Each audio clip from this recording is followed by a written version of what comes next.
Well, thank you, Dennis, and the other organizers of the conference for this opportunity to share on this knowledge.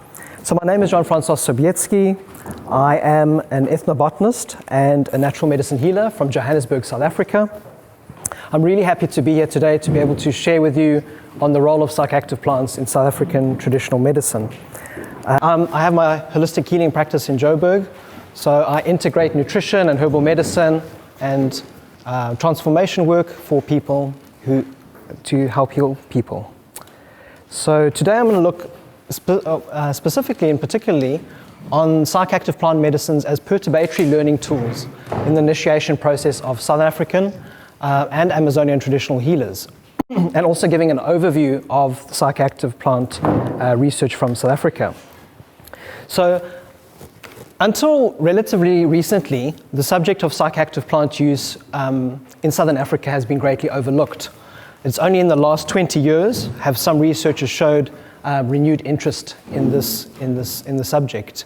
Some of the reasons put forward why this paucity of research in Southern Africa has been, some people have put forward that it's researcher bias against substance use. But what's also interesting, what I've kind of seen is that in Southern Africa, in South Africa especially, there was a cultural split in the research on traditional medicine because of the apartheid era. And this is indicated by the fact that only 7% of studies were dedicated to magical and traditional medicine plants around, like magic, for example. Most of the studies focused on food plants. So there was a kind of a skewed research focus, which was a bit of a prejudice against traditional medicine in South Africa. And other reasons could be also the overlooking of subtle acting psychoactive effects. So this whole focus on visionary plant use, often people might have missed the more subtle acting plants, and I'm going to be going through those plants with you today. So in 1998, after having studied and experimented with San Pedro and Ayahuasca, I didn't understand this, like this kind of Africa is considered to be poor in psychoactive plants because we have a very rich traditions of healing traditions in Southern Africa, and we have a very rich flora. So it just didn't compute for me.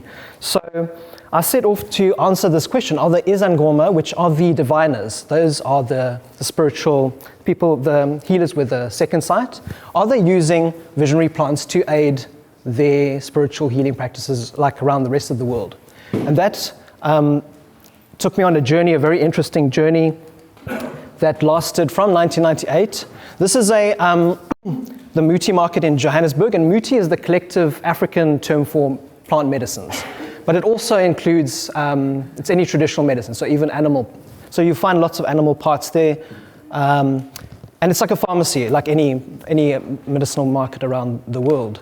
You just have to know what you're looking for. And it's really interesting because there's a lot of plants from India that are used in Ayurveda that you'll find there too, like Rubia cordifolia, for example, but they just have different names, but the same uses.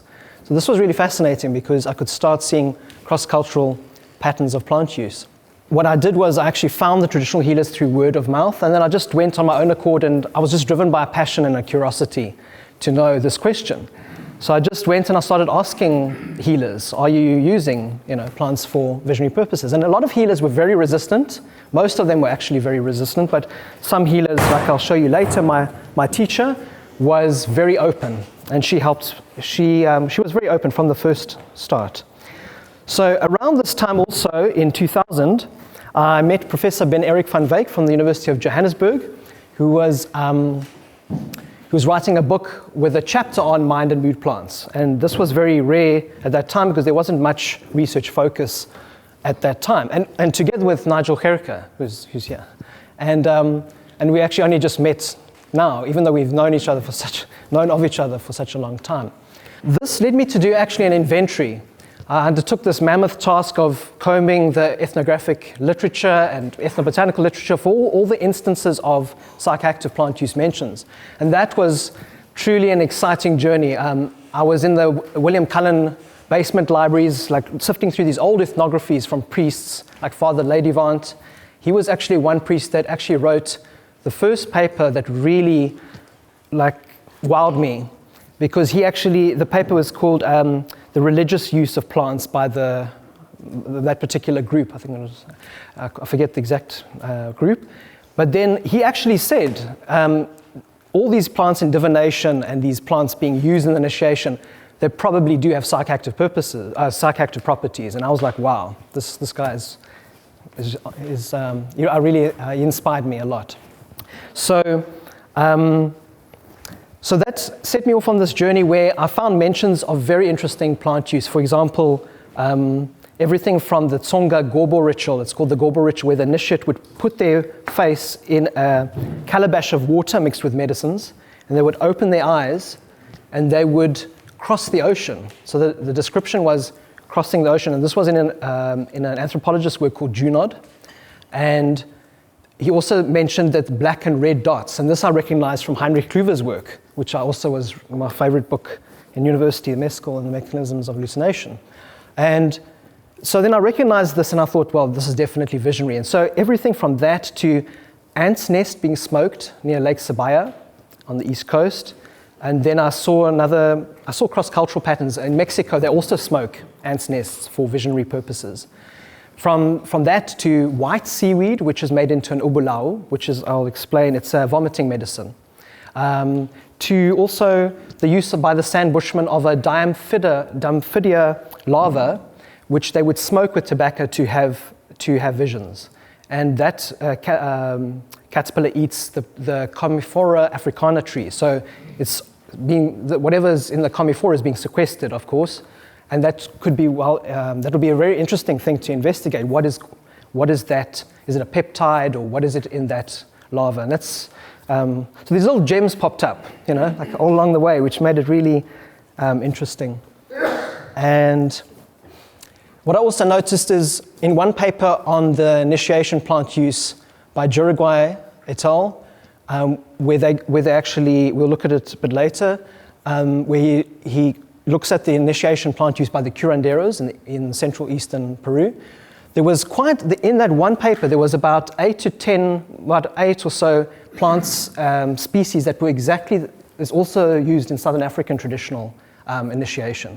So some of them is like the cypress. Others would be Tabamontana species, which are definitely have got an interesting visionary psychoactive use. Chenopodium ambrosoides, for example, etc. So there was these overlaps in the plant use, which is also interesting. What I also looked at, knowing that around the world in like the Delphic Oracle and many divination systems, psychoactive plants are used to facilitate divination. I did a review of that, and what I found was that 45% of the plants reported for uses in divination in Southern Africa also have other straightforward psychoactive uses from the inventory. So that's quite significant. So 45%, there's obviously a relationship there between plants used for divination and then having psychoactive properties. One very interesting plant I came across is Synaptolepis, kirkii. So this is a rhizome of this medium-sized tree shrub. And what they do, the sangomas, what they do is they take 1 tablespoon of the powder and they add it to 5 to 10 liters of water, and then they vomit with it. And I'll explain why vomiting medicine is so important in their traditions, why they consider it important. But what it does, it actually has a very interesting effect on the sleep cycles and dream cycles. So a lot of psychonauts today are actually using concentrated amount, like 600 milligrams, I think it is. And what's interesting to note is that traditionally, when you would vomit with 5 to 10 liters with 2 tablespoons, the amount after vomiting is very, very small amount and it remains in the system. So I think people might be overdosing psychonauts, taking straight 600 milligrams. But what's really also interesting is that 2 psychonauts reported that it seems to create a fluidity, a connection with the dream state even years later after using it once or twice. So there is an interesting phenomenon that I'd love to understand, like how this person, for example, in America who took it, they actually had the same type of dreamscape like periodically over till now, like every 6-7 months, they would have this kind of uvuma would visit them in the dreamscape. So what's happening there, I'm not sure if it's an associative thing, but it's two psychonauts and one researcher also mentioned silene species having this fluidity of connection, dream connection, which is fascinating. So much more field work is needed to investigate these things, these plants. And so before we go on, I just wanted to introduce to you a general overview of the worldview of the South African traditional healing. So the traditional healers, they are collectively the Southern Bantu-speaking people. And what's interesting is that they have the similar worldview to the Amazonian cosmovision of the integrated aspect of the physical, spiritual nature and existence. They don't really dichotomize between those distinctions. But there's a very, very heavy reliance and belief in the ancestral spirits, so their deceased ancestors. And a lot of these psychoactive plants, like the Ubulawu, they would use it to have a dream connection to their ancestors. So often the traditional healers would speak of their ancestors communicating in their dreams to actually even tell them which plants to use in Ubulawu mixtures. So I'm not sure how that compares in South America with the shamans there. If they, I think in the Andean context, there is a lot of what's her name? The one researcher, Glasscoffin. She mentioned that San Pedro has a very strong connection with ancestor worship in Peru and water bodies. So it's interesting that there's that ancestor connection there too.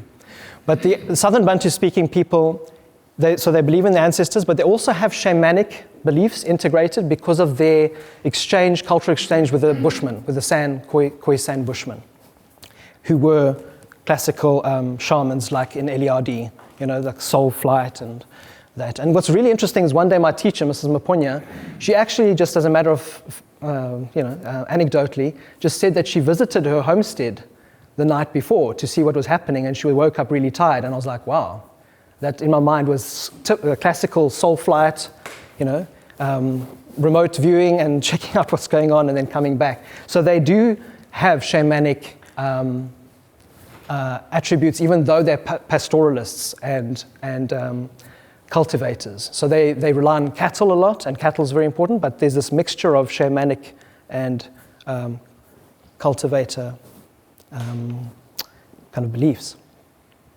So the categories in South Africa, you get your sangomas, which are born with the gift. That's with second sight. So they're born with the gift of being a sangoma, and they often they need to take up that calling. If they don't, they get sick. So that's a typical shamanic healing crisis. And then you get the doctors of the herbs, the herbalists. So the herbalists, they both go through similar initiations. That's my teacher, Leti, Mrs. Maponya. I was really fortunate to meet her along the way. I met probably about 40, 50 traditional healers doing field work in Johannesburg. And she was an exemplary healer. She mastered herself. She was incredibly mindful. And she taught me, she exemplified a real healer who perfected the art. And she taught me the deeper dynamics of traditional medicine. So I met with her in 1999, and that continued a 14-year relationship on and off, where I developed first as an informant, but then as a friend, and then as an apprentice-teacher kind of relationship. So that's me there, preparing some medicines for her, and there would be this continual learning process along the way. And Mrs. Maponya was Northern Sotho. That was the tribe, and she was very, very knowledgeable about plant medicines and healing generally. I learned a lot from her. One thing that I learned along the way is that with her is that you could consider that there's two major groupings of psychoactive plants in South Africa, in Southern Africa. You get the strong-acting visionary plants, like the ayahuascas, and then you get the more subtle-acting, so that's the bulb of the bufane, and then you get the subtle-acting plants, which are called the Ubulawu. And Ubulawu, by the way, means the spirit that controls one, which is really interesting. I need to do much more fieldwork research to understand if it's the ancestor spirits that control one or the plant spirits. Because the healers that I've spoken to believe that there's both. There are plant spirits, but there's also your ancestor spirits. But it means the spirit that controls one. So this example of bufane, disticha, is the sand poison bulb. So they used that bulb in hunting as an arrow poison. But what they do also is they make a medicine of this where they boil the bulb into a decoction, and a small amount is used to divine with. So you watch the television. So in fact, when I started my fieldwork, the first report when I got into that one location, so in South Africa, the locations where the African people live, they're still there, of course. They're established structures, even though it's very integrated now. Somebody just said, yes, they're using ngoto, so it's called ngoto, and this traditional healer next door is using it for a patient to see who stole her car. So you basically watch the television and then you see things. But the thing about this plant, it's very strong. It's a very strong plant spirit. Along the way, I started to have a relationship with the plant, and it has power. So, and it can kill you. So it's very, very small margin. The margin of toxicity is very small in terms of medicine, and then lethal dose. So I wouldn't recommend, and there's also to just experiment, but there are sangomas who specialize in giving this medicine, which is a very powerful ancestral medicine. The San Bushmen, they actually found scales of the bulb. So this plant is a fascinating plant. The bulb scales are actually like a natural plaster that they use in initiation when they circumcise boys. So you just put it on the wound and it seals and it's antibacterial. So this is a flagship plant for the family, for the Amaryllidaceae, and it's a powerhouse of chemical production. There's lots of chemistry going on in there. So that's the bufane. And they found the scales of those of the bulb in the sand burial sites. So it indicates that there was a spiritual use by the sand, not just physical. So the Ubulawus, one very popular species now is Silene undulata, the dream root. So a lot of psychonauts are using it to induce dreaming. But there are a couple of different species of Silene. They're all used for Ubulawu. So that's the flower. Let's see here. So yes, so what is the basis of Ubulawu? So Ubulawu is a vomiting medicine. What's really interesting is, having done this myself and then going to India, I noticed that they also use vomiting medicines to uncloud the vision. So I was really fortunate to make a connection there, because my teacher one day mentioned if she doesn't palazza, so palazza is vomiting with the medicine, her vision becomes clouded. And I found the exact same description in an Ayurvedic book of vamana therapy, that's vomiting therapy, that also gets rid of mucus from the chest and from the stomach and then unclouds the vision. So there is a cross-cultural traditional therapy going on there that has a direct effect on opening the mind. So these are the Ubulawu species. Okay. So a bit more about Ubulawu. So Ubulawu is basically most often the roots of there's many different Ubulawu species, but what they all share in common is opening the mind. I think Nigel was talking about Sceletium opening the mind. That is the definition that I understood from traditional healers, is that they churn this mixture of the roots in water. You do not boil. These are white medicines. So the white medicines are the ancestral medicines. And after you churn it, you basically eat the foam, so it produces foam, often those species, and you eat the foam at nighttime. And then in the morning, you drink that infusion, and then you vomit with it. And what's interesting is some researchers have put forward, and I think it needs a bit more research, but I think it's probably the case that that foam is being produced by saponins. And I found a paper on polygala species which produce those saponins, which actually have the dopamine and serotonin. They're actually dopamine and serotonin agonist properties of those polygala saponins.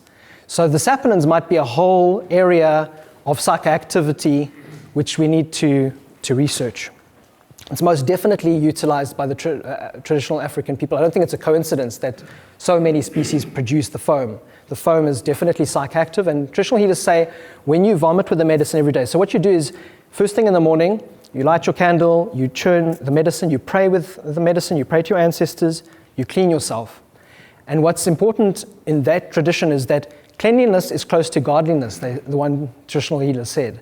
So for them, they don't actually rely too much on the strong visionary plants, on the strong visionary plants. For them, it's when you're clean, you have that connection with the ancestors. And so keeping clean is actually the most important thing, to have that dream connection and a connection with your intuition and sensitivity. So that's Silene undulata roots, and that's what it looks like.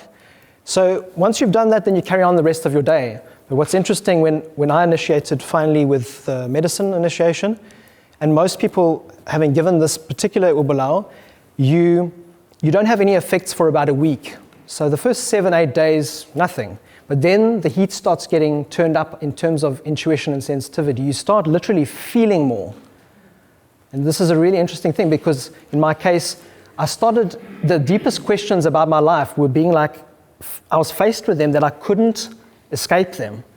So at day 12, using a particular Ubulawu that I'm still investigating, that I call the mirror Ubulawu, it made me face these deep questions to the level of intensity that it was like ayahuasca. At 12 days, I wanted to run away from this place that I was renting. I just couldn't. It was like on me. So it was such a powerful tool of self-inquiry, like a mirror. So it's a fascinating thing that I experienced. And so it depends also on the species. So this species in particular, Mantonhurst describes its use as for 3 days, the Xhosa initiates would drink copious amounts of this infusion and dance all day. And what would happen is they would even have the smell of the medicine, the musky smell of this particular Silene undulata you could smell it because it's just what they would be consuming, and lots of dreaming. So Silene undulata seems to trigger dreaming in a big way, like more than other Ubulawus even. And the initiates use that to connect with the dreamscape, with their ancestors. So traditionally, these medicines are called, collectively, the Ubulawus called lucky medicines. And initially, I just, for many years, it was like lucky medicines, whatever, it's just a magical term. But what I realized eventually is that they're called lucky medicines because of cleaning the body, having increased clearer thinking, better dreams, more energy, because often they give you more energy, i.e. it's lucky to have experienced all those things. So what I notice is that often the South African traditional terms for medicines, if you dig deeper into the story of the traditional medicine, you'll understand it's not just magical or, it's not just magical or superstitious, but it's actually what I call a metaphorical indicator of physiological actions. So for example, they also use licorice as a tonic, and they call it mlomo mnandi, which means sweet mouth. When you just hear that, you think, whatever. But it's actually indicating the tonic effects of licorice. So you talk nicely, you relax, So it's actually really interesting to see those metaphorical indicators in action. But there is also a lot of cultural prejudice. I mean, it's so deeply ingrained that you see adverts, everything from Stan Bushman, it's a big joke about rugby, and don't take grandmother's traditional medicine, take, the modern day product. So there's this prejudice against traditional medicine, which is deeply ingrained. So I eventually underwent, after many years of learning from Mrs. Maponya, eventually the right time and right energy was that she decided to initiate me with the formal sequence of initiation medicines. And so that was in 2012, and I moved to Jeppiestown, downtown Johannesburg, to be close to her for instruction, and that lasted 3 months, nearly 3 months. And that was a period of time of introspection, isolation. It was pretty much an isolation kind of a process most of the time, and a time of focusing on the self-knowledge facilitated by this medicine. And I had really some interesting experiences from everything from tonic plants that really, like I woke up the one morning after this tonic combination, that gave me, I felt so super, like completely like full power, amazing energy. So, and my teacher understood these things. This is the thing, it's not just just take this plant, that plant. There's actually a sequence of plants being used. So that sequence, what I went through, was first cleansing medicines. So I got steaming medicines that I steamed with that kind of, the idea was to cleanse yourself from the past, to cut energetic cords from the past. And it was very clear from the beginning, she said no sex. And what I understood from that and learning from her is that when you sleep with someone, you form an energetic connection. So if you're going to familiarize yourself with new behavior, you don't want any disturbing influence, especially human interaction and such deep connection. So the cleansing medicines I used, one of them was called Ingwavuma. It's a very powerful cleanser. So you vomit with it and you also steam with it. And this plant has lots of tannins and flavonoids, and it actually gets what they call rid of pollution. So it's both physical and spiritual. So that's a red medicine. And then, so after basically using these medicines for about a week, and there's a couple of different cleansing medicines, you feel more prepared to open up. So it's like a preparation phase for opening up. And so then you take the Ubulawu, and the Ubulawu, it increases your intuition and sensitivity, basically. But most importantly, it gives you who you are. So she explained, whatever you need to know about yourself, the Ubulawu will facilitate. It's like it's a mirror.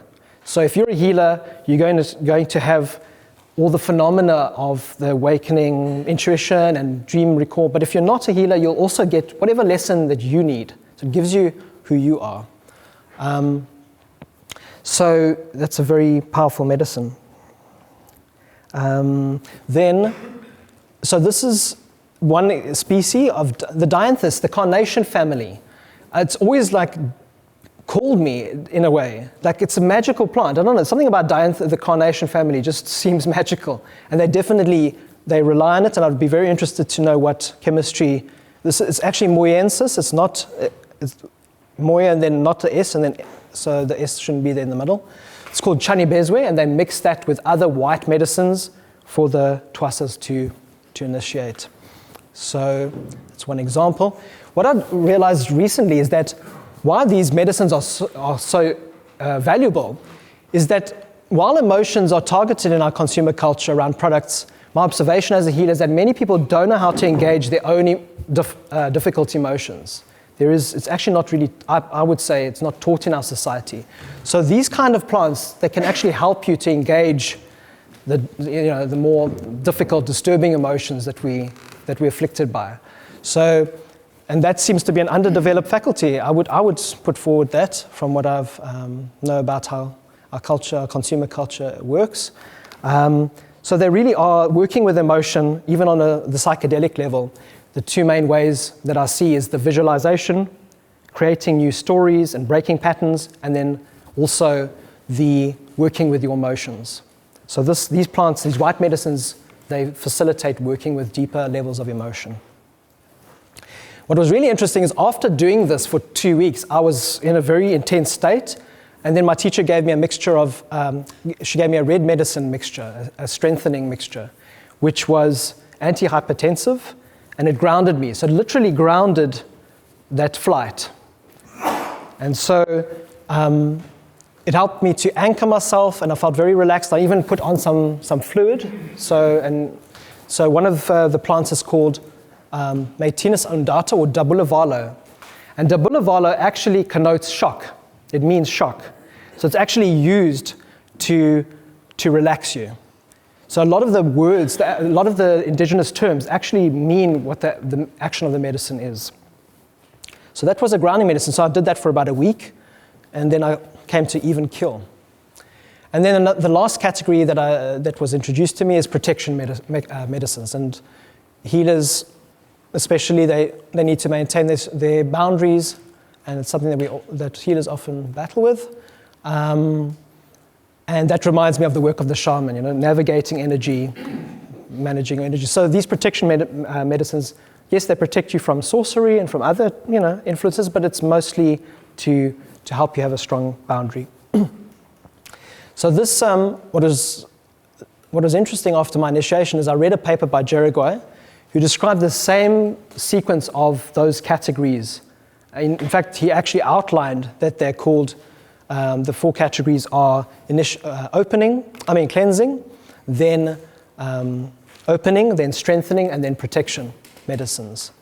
And when I asked my teacher and other Sangoma, they said the way that you use the medicine is so that you know who you are. So that's the bottom line of the initiation. It's the whole process of knowing who you are and then working with that and becoming more masterful, hopefully, in dealing with energies as a healer, if you're a healer, but they're tools of self-inquiry. And so those are the 4 categories. And what I've put, the hypothesis I've made is that this initiation medicine process is a pragmatic technology used to interrupt old patterns of behavior and familiarize the initiate with enhanced states of awareness, self-inquiry, growth, and potential self-mastery. And I've seen a number of cases in the literature, I'm sorry about the picture, overlapping, but where psychoactive plants, especially on the neuroscience levels, seem to be being used as perturbatory tools on the nervous system level. So Dr. Frusser mentions interruption mechanism, and Carhart Harris and his team talk about the entropic brain model. And this made me think of the connection between the destabilizing, what I'd call destabilizing opening medicines, the white Ubulawu, and then the stabilizing red medicines. So Dr. Frusser he talks about, this is a really interesting thing, he talks about this model, this artificial model called the interruption mechanism as part of a self-optimizing spiking neural network model. And in this study they found if the model brain is subjected to occasional perturbations that profoundly alter its normal state of activity, synaptic plasticity spontaneously starts to reshape the network's connectivity in a way that enhances coordination. So perturbation seems to be a good thing if you use it constructively. And on a brain level, interrupting patterning and familiarization, we are creatures of habit, so breaking a habit seems to be a really important thing in healing.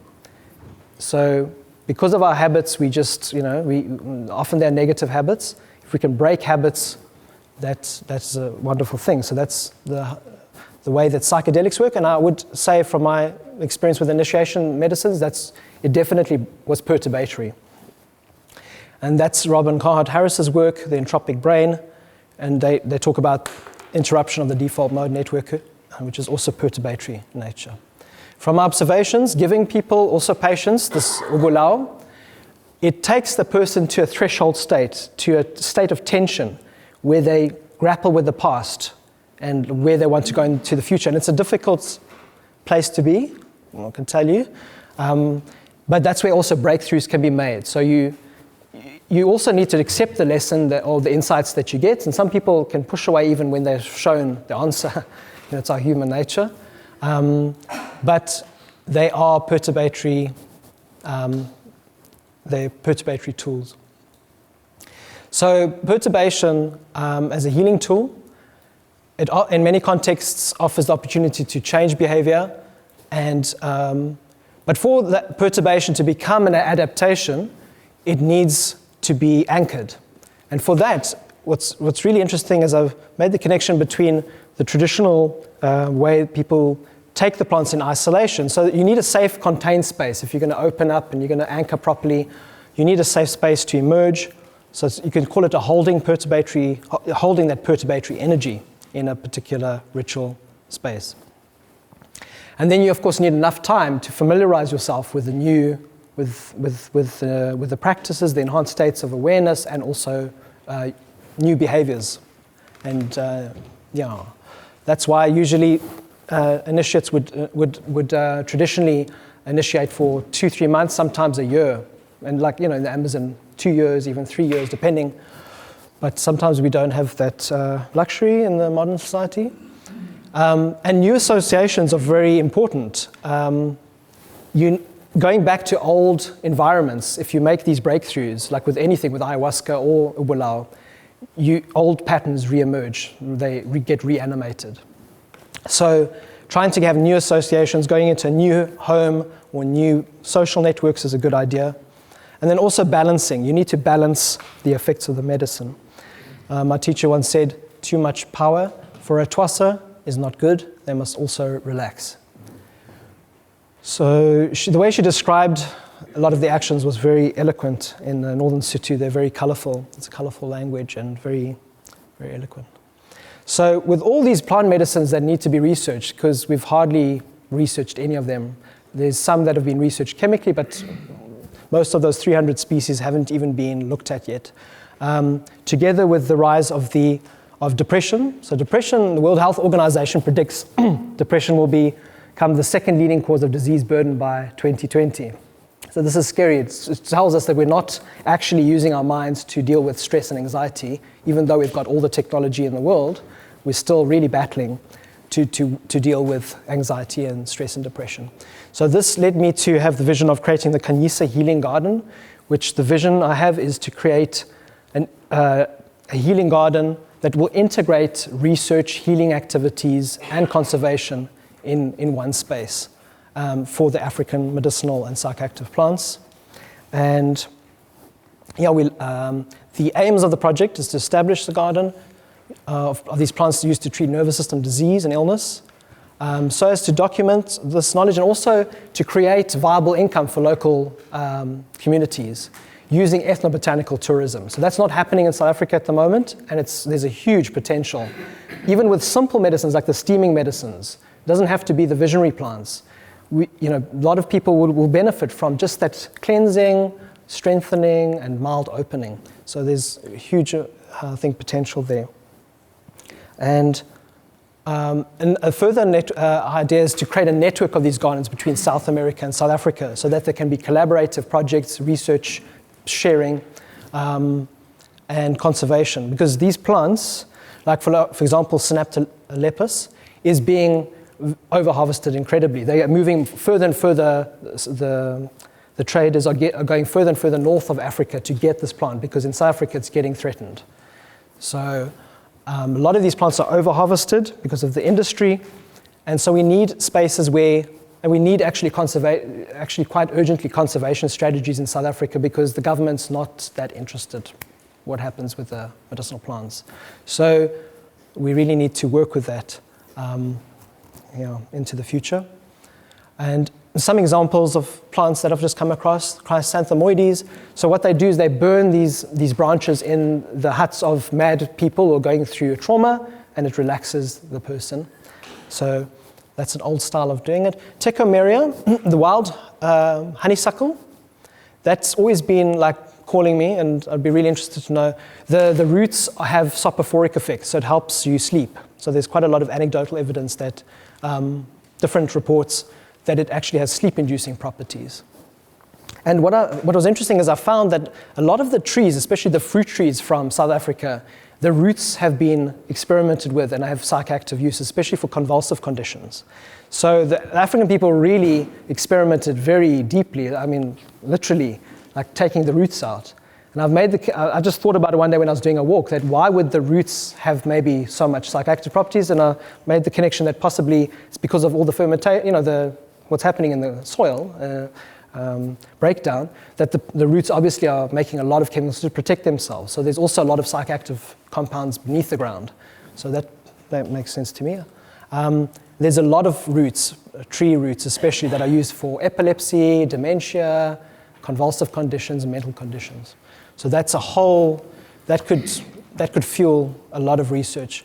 This is a plant that's very commonly used by African diviners, called Imphepho. So it's the everlasting family, it's a flower, and they burn this before they divine, before they do the bones. I don't know if you guys ever seen African movies of African diviners where they throw the bones. Often they're not actually bones, there's only 2 bones, and they're mostly seashells and other objects. But what happens is that this plant, it actually relaxes the body, but then it subtly opens like that intuition and sensitivity. So they use it to diagnose and to do divination. And that's Asclepias fruticosa. So what they do is they take the aerial parts and the leaves and they grind it into a green snuff and they use it for pain, for headaches. And there's so many examples that you could show, but that's one that's commonly used for preventing headaches. And so the outcomes of the project is cultural preservation, because like the other Nigel was mentioning, traditional healers, my teacher, her children were not interested. I was actually spending more time with her than her daughter. They were interested in, social media, not interested in the herbs at all. So there's a real lack. Once the traditional healer dies, there's this gap now. So we really need to document from the last generation that's still living. I just heard the other day of a traditional healer who has amazing medicines for bone density, for recovering serious bone problems. And this guy who's crippled, a new friend that I've made, he took this medicine, and after 3-4 months, his bone density is like completely. He's like back. He was actually like, the doctor said, "No, you're going to be on crutches, and there's not much we can do for you."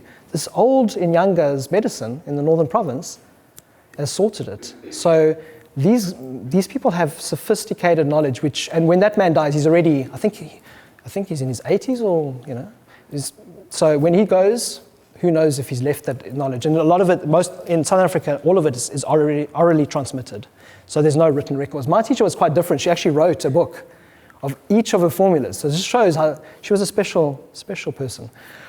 She wrote this huge compendium, which she told me, like, you better finish this book, and you must write. And I was a bit lazy as shit. But eventually I did, So she was very wise. So she wrote down her knowledge. And so when the Kanyisa project gets going, we are in the process of securing funding, and we're looking for collaborations. We've identified a couple of sites in South Africa to start the pilot. And what's going to happen is that the local communities are going to the idea is for them to own those medicinal plants. Because right now, the community is not really owning them. Traders are coming in and selling them. But the idea is for the whole community to literally see it as their gold, as their resource that they can then generate substantial amounts of money from through ethnobotanical tourism. So, and also have access benefit sharing with universities and researchers. And then publications and basically furthering our understanding of healing consciousness with traditional plant medicine. So there's a lot of work to be done. And that's it from me. Great.